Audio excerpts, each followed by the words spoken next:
어떤 진실을 밝혀내야 하는 청문회 여러 번 있었죠.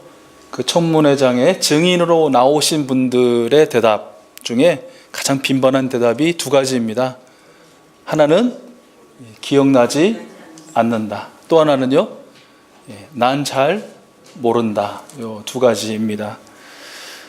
왜 그런 대답하는지 저희들은 잘 압니다. 왜냐하면 저들에게 중요한 건 진실이 아니라 자신의 안위이기 때문에 그렇죠.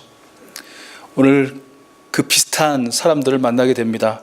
요한의 세례가 하늘에서 왔느냐 사람에게서 왔느냐라는 예수님의 질문에 대제사장과 종교 지도자들이 선택한 대답은 소위 고의적 무지, 즉 나는 모른다 였습니다.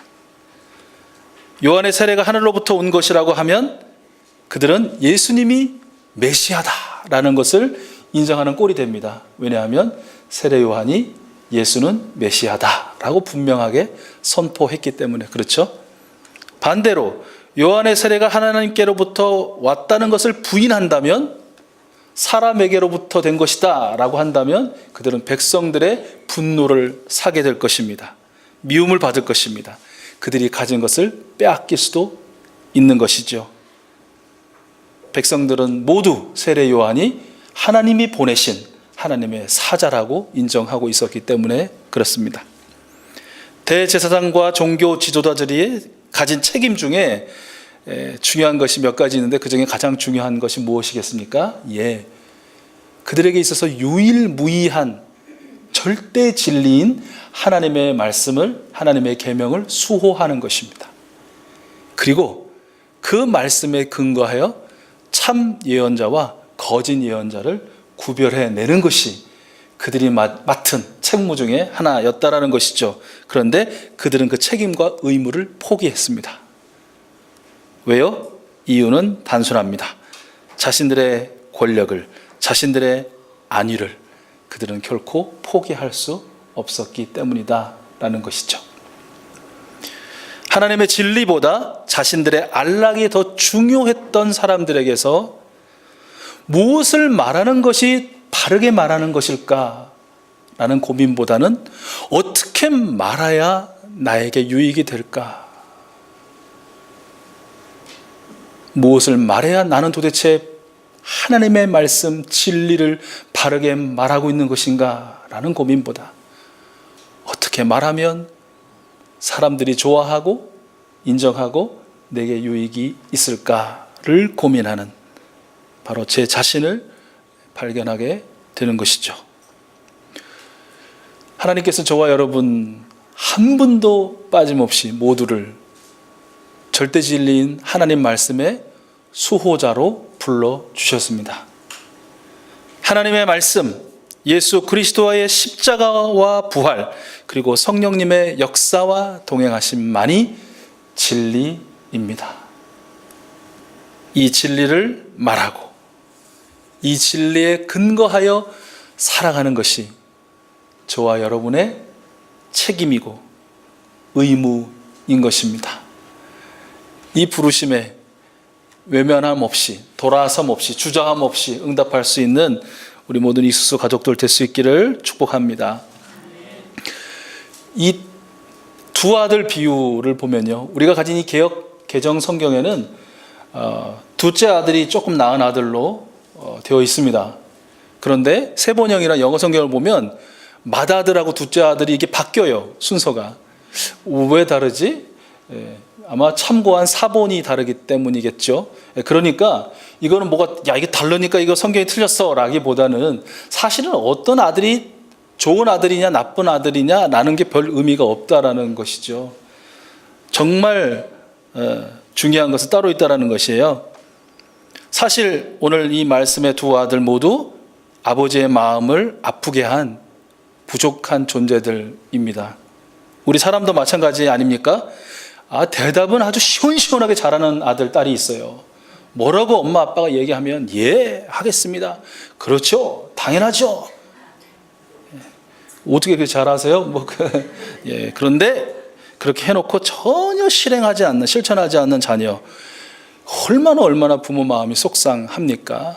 또 다른 자녀는 또 어떤 거예요? 결국은 그렇게 할 거면서 처음에는 왜 그렇게도 아빠 엄마의 그 속마음을 팍팍 긁어놓는지 싫어, 안 해, 그거 왜 해요? 막 이러면서 하는 자녀 있지요. 저와 여러분 모두 우리는 하나님 앞에서 죄인인 것입니다. 부모와 같으신 하나님의 마음을 늘 아프게 하는 첫째 아들이든 둘째 아들이든 첫째 딸이든 둘째 딸이든 모두 그와 같은 존재인 것입니다. 그러나 그러한 존재임에도 불구하고 우리는 그나마 나은 자녀가 되어야 하는 것입니다. 그나마 나은 자녀. 세리와 창녀들이 하나님의 마음을 편하게 한 존재들입니까? 아니죠.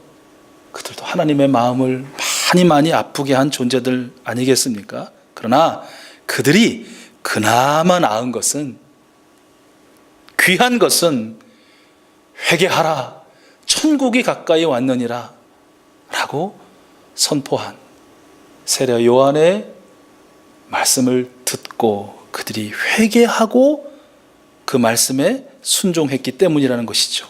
자신들 생활, 즉 아버지이기도 하고 어머니이기도 하신 하나님의 마음을 아프게 했던 그 생활을 버리고 돌이켜 그 마음을 시원케 해드리는 새로운 생활을 시작했기 때문에 더 나은 자녀다라고 불리게 되었다는 것입니다.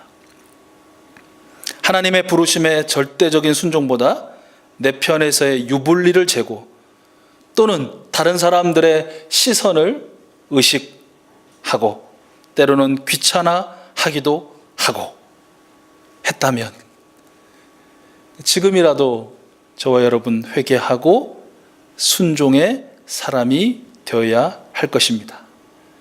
그나마 나은 하나님의 자녀가 되겠다는 결단이 오늘 지금 이 자리에서 저와 여러분 가운데 있기를 소원합니다. 오늘 본문 말씀을 쭉 묵상하면서 늦지 않았다라는 그런 마음을 하나님께서 부어주시더라고요.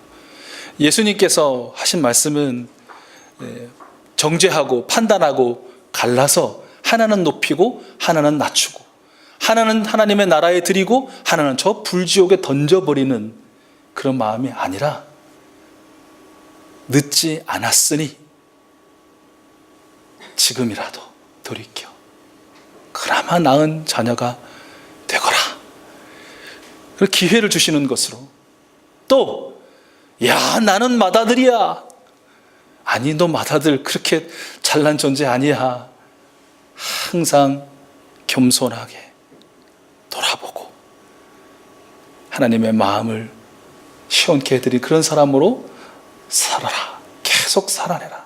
또 살아내라 라는 그런 마음으로 제게 주시더라고요. 늦지 않았습니다.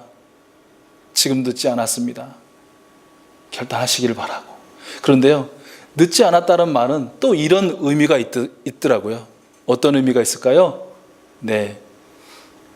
더 늦기 전에.